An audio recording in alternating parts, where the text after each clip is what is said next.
Welcome back to the channel. Today I'm going to be working on the WRX, getting it ready so I can do some rallying with it. So the plan with this thing is to change the oil. I have no clue how many miles of the oil that's in it has on it.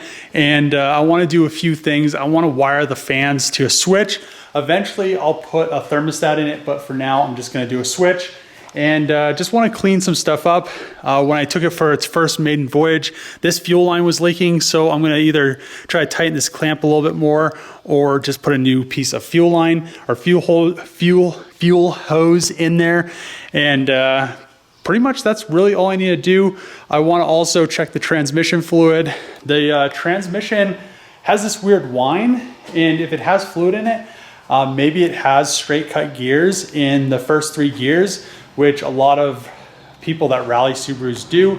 Something tells me that how this car looks, there wouldn't be first through third dog, or not dogs, because it doesn't actually shift without lifting the clutch. I tried it, but the transmission actually looks, you can't really see it, but the case is like perfectly clean down there, even though pretty much everything is muddy. So it looks cleaner than this intake manifold. So may have a new transmission in it. I'm not exactly sure, but I want to make sure there's fluid in it. I probably should have done it before I drove it. It just has this weird whine noise. Who knows? It could just be normal. but I really doubt it. So let's get to work changing the oil. The oil in the WRX is now changed. I added a little bit of liquid moly. I haven't been adding as much as I used to, but I still add a little bit. So everything in this thing looked clean. The oil came out really nice and clean. And I also updated the fans because the fans weren't kicking on. So now I just used one of the switches that were already in the car, and I ran this relay right here, and then it just triggers the relay and runs the power from the battery into the fans. So then both fans are on and we won't have to worry about it getting hot or anything. When I drove it around the block early in the morning, I didn't have any heat issues or overheating issues. The gauge stayed below halfway, so I don't think there's any head gasket issues in this thing. So what I'm gonna do now is the battery is pretty much toast. I'm gonna take the battery down to the parts store, grab a battery, throw a battery in here, and then we'll have a good battery. I won't have to continuously jump this thing. And then we can take it for a little test drive, second test drive, now that it has good oil. And I turned the boost down. It was over boosting when I got it, but I turned it down, and now the AFRs and everything are good.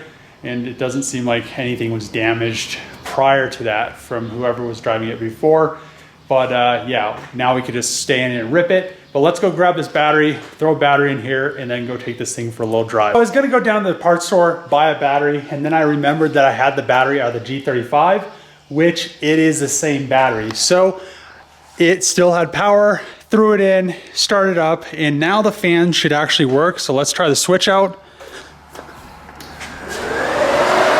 We have electric fans now. Having to worry about jumping it now. Fires right up. That belt's squeaky though. It goes away in a second. There we go. Power steering whine. Reverse works. Able to find a front bumper and front bumper support for the WRX, as well as some Forester struts. So everybody has told me these give you a 2-inch lift, which this car is definitely gonna need, and the back ones look like they're blown. So I think this will be a good little upgrade. Forester struts, front bumper. The reason why I want the front bumper is because this is like a running board from a truck, and the bumper will actually protect the condenser, the radiator from weeds and brush and stuff like that.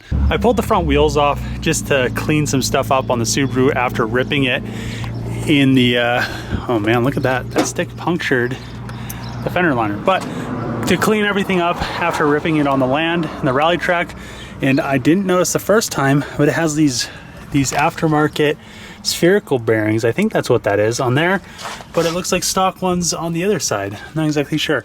And then I also need to pressure wash the steering rack. You can see right there is just completely full of mud. I was able to get the WRX suspension all buttoned up. Now I have Forester shocks on there, and as you can see, the front and the rear sit quite a bit higher. Subscribers actually recommended this mod, and it was very cheap, under $100 to get struts from a local salvage yard.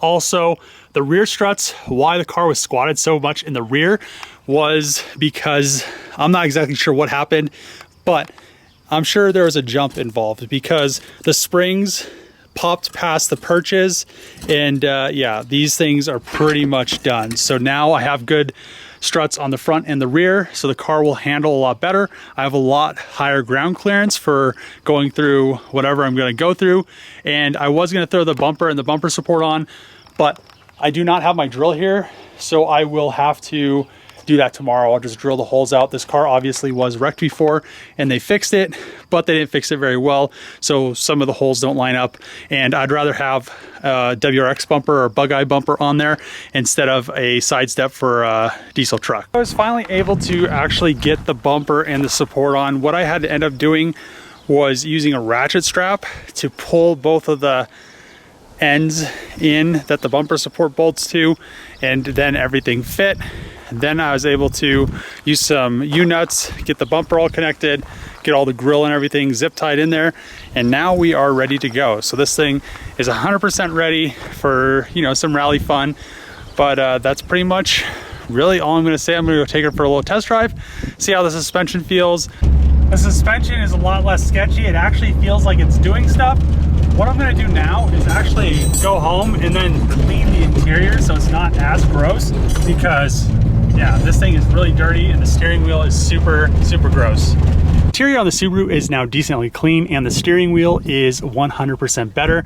So when I first got the car, it was like grabbing a piece of duct tape. When you try to let it go, your hand just stuck. There was like a big layer or caked on human juice, but now it is clean. The dash, the door panels, the shift knob, the e-brake handle, everything is clean. The seats and the carpet need to be vacuumed, but the car is gonna get dusty because I'm gonna be rallying it. So that's not really that big of a concern. I'll vacuum that stuff when the time comes.